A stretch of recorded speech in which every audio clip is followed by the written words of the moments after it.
Hey everyone, and welcome. Today we're diving into something I think is really cool about the Finnish language, how its grammar isn't just a set of rules, but more like an artist's toolkit for describing the world with incredible detail. I mean, think about it for a second. How does a language capture not just what something is right now, but what it's in the process of becoming? Or the role it's playing, but only for a little while? Well, that's the big question we're going to tackle today. So to get started, I want you to just kind of throw out that old idea of grammar being this list of stuffy, rigid rules. Instead, let's look at it through a whole new lens, as a really powerful and, believe it or not, creative toolkit. Yeah, seriously, imagine you're an artist. In this explainer, we're going to unpack the essential tools in your Finnish grammar art kit. We'll start with how to sketch out the basic scene. Then we'll add some movement and transformation, and finally, we'll bring it all to life with color and texture using sensory details. Every good painting has to start with a sketch, right? In Finnish, our go-to sketching pencil for defining those static elements, the temporary states and roles of things in our scene, is the essive case. So the essive case, which usually ends in na or ne, is all about capturing a moment in time. It's not about a permanent identity. It's about the role something or someone is playing right now. It basically answers the question, as what? Let's look at this example. Hän aloitti harjoittelijana. He started as an intern. See, he wasn't always an intern, and the hope is he won't be one forever. The essive case here, harjoittelijana, perfectly defines his role for this specific temporary period. And here's another one. Viime vuonna olin vielä talouspäällikkönä. Last year, I was still a finance manager. This role, talouspäällikkönä, existed in the past, but things have changed since then. The essive case just pins that role down to a specific time frame, sketching out what was. Okay, so we've sketched our scene, but the world isn't static, right? Things are always changing, transforming, and they have a purpose. So let's grab our next tool, the translative case, which adds that crucial element of movement.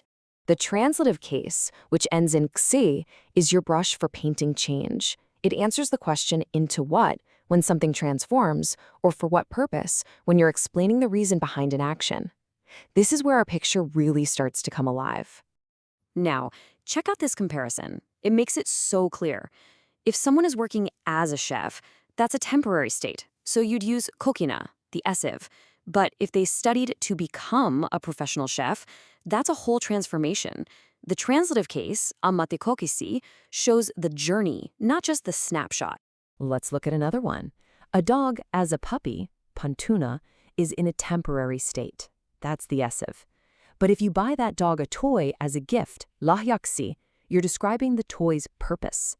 The translative clearly defines why the action is happening. See the difference? And this works for abstract ideas too, which is so cool. Nuorena, or when young, describes a temporary state you were once in, but growing wiser, viisamaksi. That's a transformation over time. So if you remember one thing, it's this.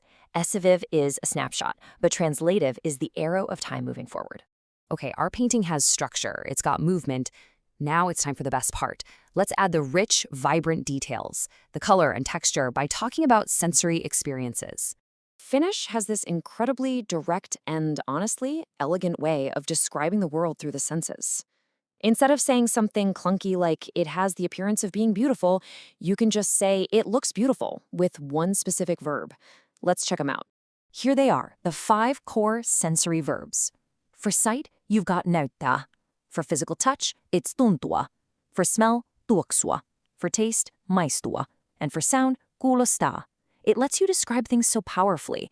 The forest looks beautiful. The coffee smells delicious. It's just so efficient. Now, here is a pro tip, and this is a really common point of confusion for learners. Tuntua is for physical feeling, like a spiky cactus feels spiky.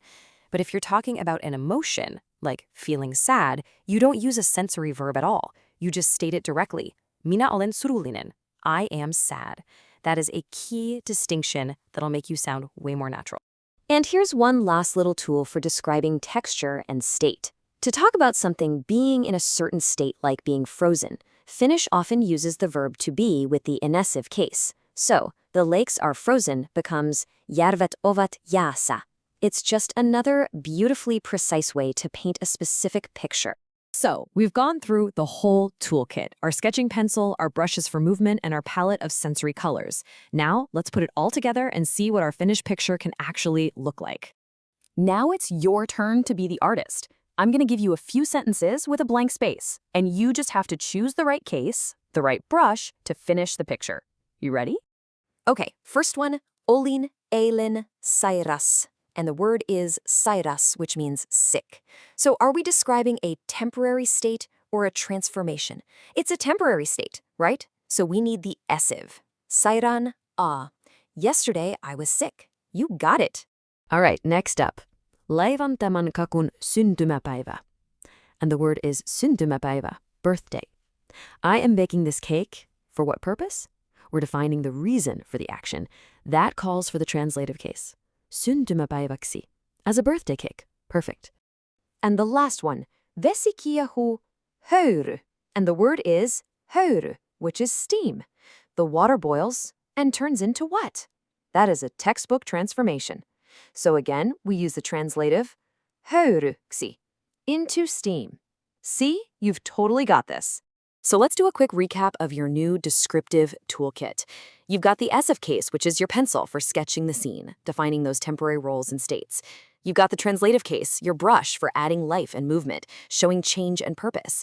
And you have your sensory verbs, the color palette for adding rich texture to your descriptions. With these grammatical tools, you're not just stating facts anymore. You're actually painting pictures with words, capturing the dynamic, changing, sensory nature of the world around you. So really, the only question left is, now that you have the brushes, what kind of world are you going to describe?